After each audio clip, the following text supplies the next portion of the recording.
सांकेतिक है। अब यहाँ पर अपने आप स्पष्ट डिफरेंस नजर आता है। 8वें अध्याय में स्पष्ट कहा कि ओम इति एक अक्षरम ब्रह्म विवरण माम हम सुमन, और ये प्रयाति तजन देहम सयाति परमाम गति, मेरा केवल ओम नाम है।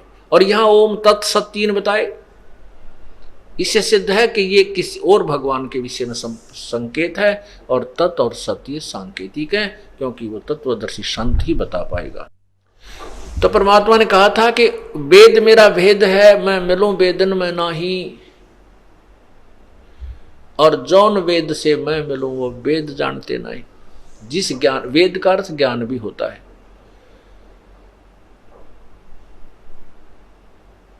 जैसे गीता जी अध्याय नंबर 15 के प्रथम मंत्र में लिखा है कि जो उस परमात्मा ऊपर को जड़ वाला नीचे को भगवान वाला है, तम वेद, तम माने उसे जो छुपा हुआ है, किसी का भी ज्ञान नहीं, जिसका जो अज्ञान रूप अंधकार में छुपा हुआ है, तम वेद उसको जानता है। इस सृष्टि रचना के विषय का जो ज्ञान है, तम वेद माने उसको जानता है, उस ज्ञान के बारे में परिचित है। स वेदवित, इसी में 2 वेद हैं। तम वेद यानी उसको जानता है। अब देखिए, इसी प्रकार वेद का अर्थ ज्ञान भी होता है। जौन वेद से मैं मिलूं, यानी जिस ज्ञान से, ये 4 वेद हैं, 4 ज्ञान हैं। जैसे 18 बोध हैं, उनमें पुराण केवल एक ही बोध है, एक ही ज्ञान कहलाता है। 18 पुराण का एक ही ज्ञान है। इसी प्रकार वेद का अर्थ ज्ञान भी होता है। 15वें अध्याय का प्रथम श्लोक ये देखिए, ऊर्ध्व मूलम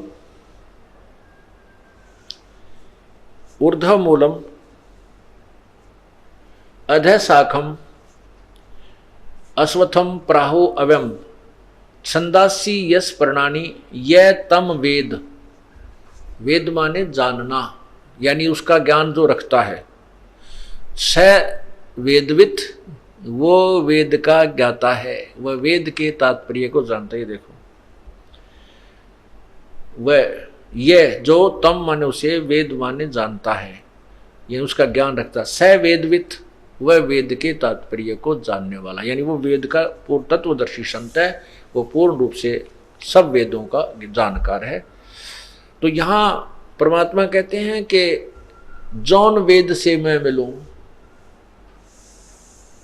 उसको वेद जानते ना, यानी ये जो जिन वेद को तुम 4 वेद मानते हो, उस वेद को, उस ज्ञान को, जौन वेद से मैं मिलूं, जिस ज्ञान से मैं मिलूं, उसको ये 4 वेद जानते नहीं।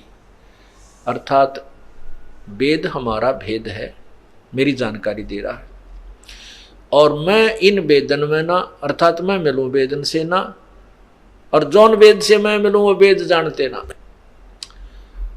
अब हम फिर वहीं आते हैं। अब वो समय नहीं रहा कि ये लोग हमें विचलित कर देंगे, ज्ञान में तो कर नहीं सकते,